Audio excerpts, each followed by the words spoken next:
Toro Bluson 2025, meron tayo na 2-man breakaway, John Paul Morales laban dito sa Chinese.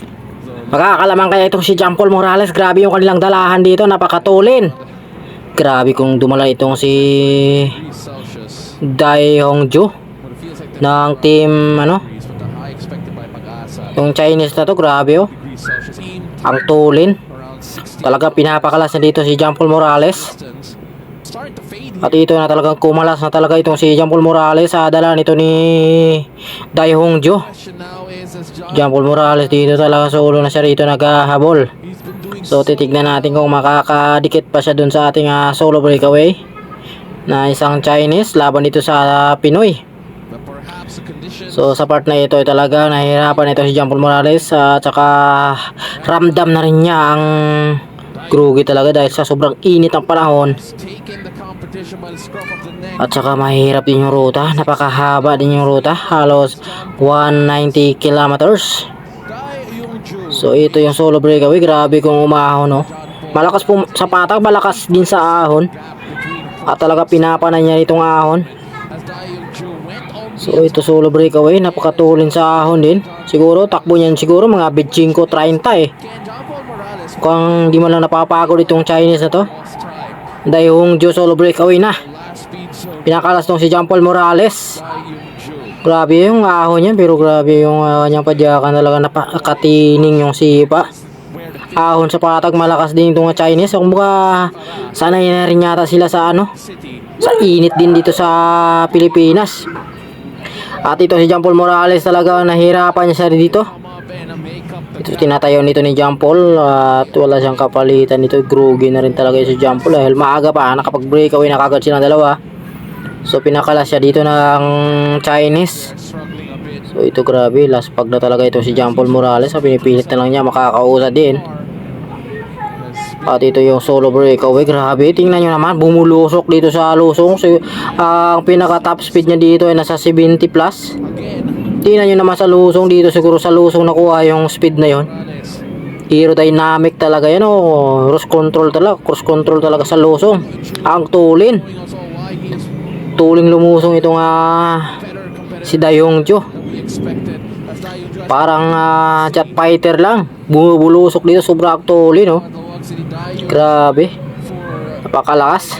Ito, going to finish line na to. Grabe yung diinan talaga, pigang-piga talaga. Butakbo siya dito ng 60 kilometers per hour. Grabe. Tayo isang national team din to sa kanila, sa bansa nila. Kaya ito talaga malakas, break artist talaga to. Talagang malakas sa ahon, malakas din sa patag. Talagang pinakalas niya talaga itong si John Paul Morales. So batang rider pa to, nasa 28 years old. Laban kaya John Paul Morales na 47 years old na yata itong si John Paul Morales. Pero kaya pa rin makipagsabayan ito sa mga bata. Veteranong rider ito si John Paul Morales. Talagang sumisibak pa talaga ng mga bata yan. Paano na lang kaya kung bata-bata pa ito si John Paul Morales, marami pa talagang napahirapan niya. Pero sa ngayon ay lumalaban pa rin ito si John Paul Morales. Marami pa rin bata niya papahirapan niya sa kanyang lakas. At sa kabila na sa kanyang pagbabalik ay talaga kakaiba pa rin yung lakas ni John Paul Morales Nung na-aksidente siya doon sa may Iloilo, pero hindi pa rin niya ininda yun. Nabalian siya ng kamay doon, pero grabe ang bilis ng recover ni John Paul. At ito natin nakikita siya ngayon dito ay talagang pilit na pa rin lumalaban. So naghahabol siya doon sa ating solo breakaway, pero lumayo yung gap ng Chinese mula dito kay John Paul Morales. Pinipilit na dito ni John Paul na makakausad para makatapos na. So titignan natin kung aabutin siya dito ng peloton, dahil yung peloton sila Oranza at sila Mervin Corpus ay naghahabol din dito. Tsaka papalapit na rin. So dito na sila sa may tulay. So napakahabang tulay ito. So going to finish line na sila. Solong solo dito si John Paul. Ito yung ating solo breakaway.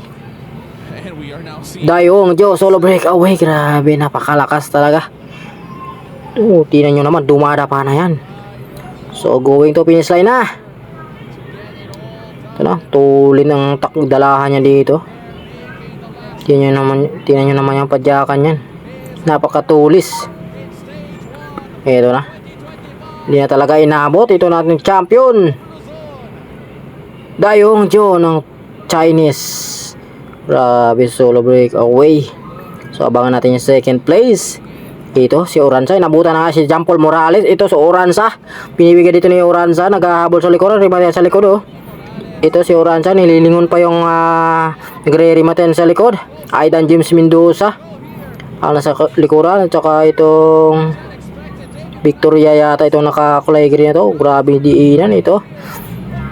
Si Oranza, nagkamali pa yung iba dito dahil akala nila ay si Jean Paul Morales, yung pala si Oranza.